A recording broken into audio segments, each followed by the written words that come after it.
Now this is before Jesus went to the cross, but shortly after one of his disciples had betrayed him, Jesus was brought to trial before Pilate, the Roman ruler in all of Judea. And Jesus had been sentenced to death, but Pilate must choose.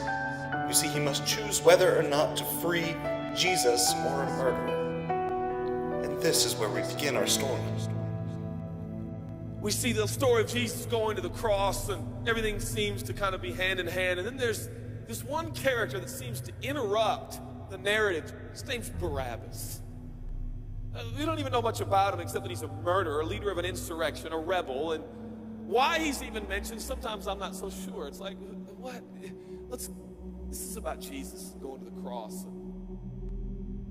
So in this moment, Pilate thinks, I hold the destinies of these two men in my hand. I know the Jews have a tradition that on a holy day, I will release one of the prisoners on death row. Pilate stands on this audacious stage, who now presents Jesus, Son of the living God, versus Barabbas, the thug and rebel. He says, all right, who do you want? This is blasphemy. This has gone too far. There's no comparison. This is a rightful prisoner, a man who should be on death row. He's a rebel against Rome. He leads a rebellion. He murders people. He's a bad man. He's a thug and he's a crook. He deserves the chains and he deserves the crucifixion. Jesus? What has he done but heal, restore, deliver, set free, open blind eyes, open deaf ears, heal the lame and the leper? What has Jesus done? Who do you want? Who do you want, Barabbas? Yeah, give us Barabbas.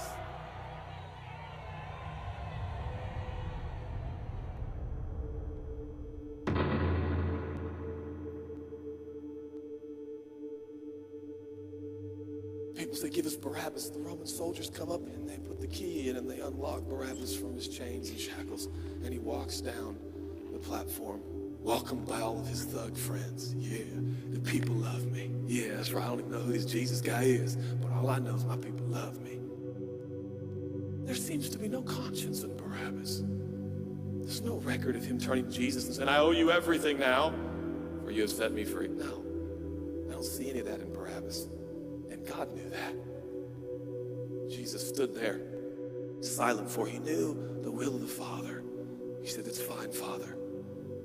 Let him have Barabbas. For Jesus knew that the Father would have to treat Jesus like Barabbas so he could treat Barabbas like Jesus. Barabbas thought it was the people that set him free. No, no, no, no. It was the love of the Heavenly Father. When I look at the story, I realize who Barabbas really is. That's me. That's you. That's us. And I felt, I was reading this the other day, and I felt God speak to me. I love Barabbas. I love him. But God, he's bad, man. I love him. And I wanted him to go free. But didn't you know that he probably would have never acknowledged the free gift? Yeah, but I love Barabbas. While we were still sinners, Christ died for us. God sent his son for Barabbas, even the one he knew would walk away from Jesus and his free gift and never come back. He loves him. And the nerve, the gall, and the audacity of believers to think, I got saved by grace, but now that I'm in this deep, dark place of bondage, I better work hard to get myself out. What? That's the opposite of the gospel. Are you bound? Are you held under the power of this temptation, this sin? You feel like it's controlling you? What are you gonna do? I'm gonna shake myself free. Stop it! No, you won't! You're no match for the powers of hell and the urges of sin. You will not overcome it, and you will never overcome it. You'll just be another statistic. There's no answer within yourself. your own marriage, your own goodness, your own discipline, your own devotion will not save your marriage and will not save your kids. There's only one. And he's the one that took your place.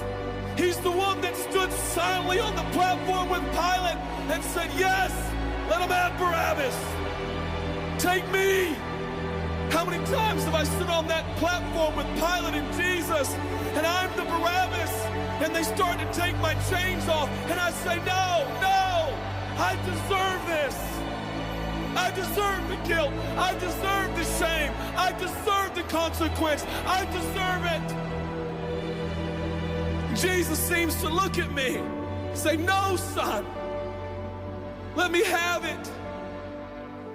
Let me have your sin. Let me have your pain. No, God, I did it to myself. I deserve it. My marriage won't make it. This is what I deserve. I deserve divorce. I deserve poverty. I deserve sickness. I deserve it all. No!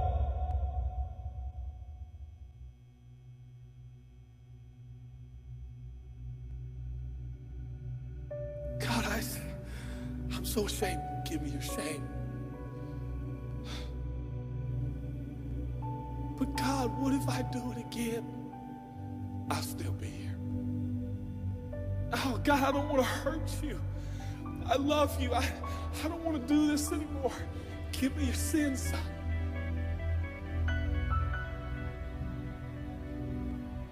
This is all we got. It's all I got. It's all you got. We can play games. We can play church games. We can pretend like some people are better than others and that's why they're blessed, or we can all come to the honest conclusion that it's God. And it's God alone. The greatest challenge is not your discipline, your devotion, your focus. Your greatest challenge is believing the gospel.